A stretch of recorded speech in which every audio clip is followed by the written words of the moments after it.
Welcome to Spooky Saturday, where the stories tend to make you stand on end, and I'm not talking just hair. Your sanity is optional here, so let's dive into tonight's tale. Not all traditions are harmless. Not all family secrets stay behind.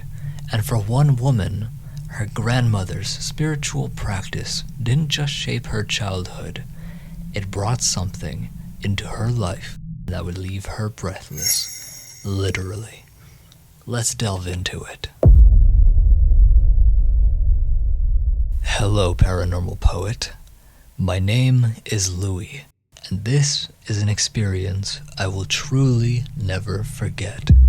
I was born and raised in South Africa, and my grandmother, God rest her soul, was a woman deeply rooted in traditional African spirituality.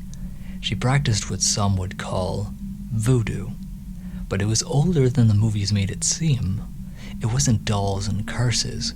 It was real, sacred, and at times, dangerous.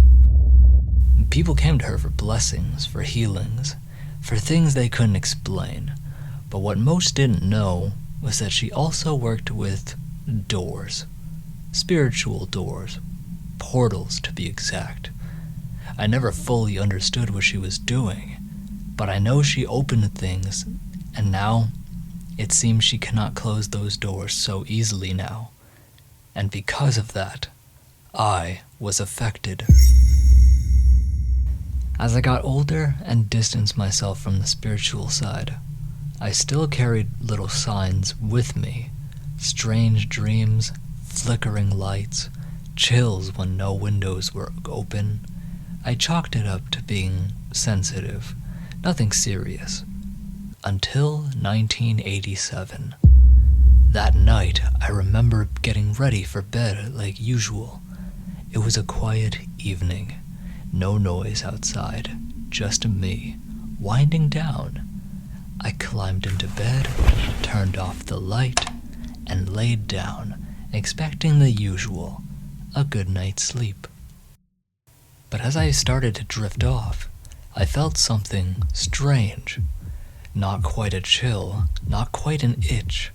It was like something brushed up against my legs, like energy crawling just beneath the skin. I shifted. I brushed it off. Probably nerves, I thought. Maybe a twitch. But then, something yanked me hard. I was violently pulled out of bed by an invisible force. My whole body hit the floor.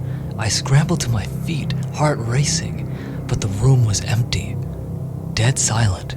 Nothing around me.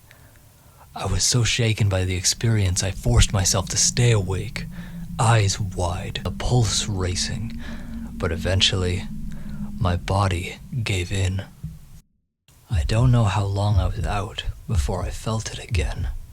I woke up in total darkness, only this time, I couldn't move.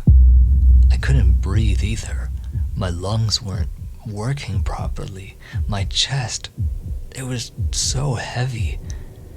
And that's when I saw it. Sitting on top of me was a demonic entity.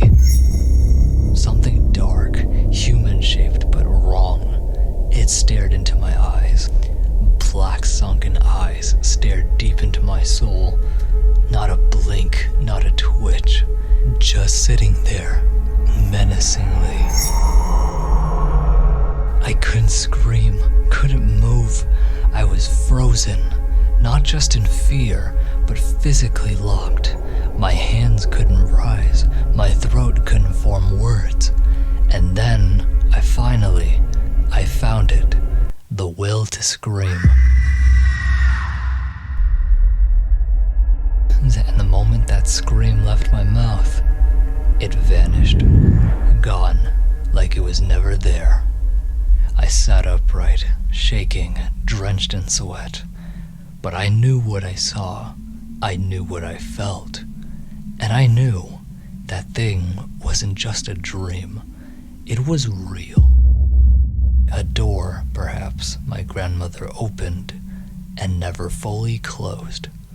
And I think somehow it found me as retribution.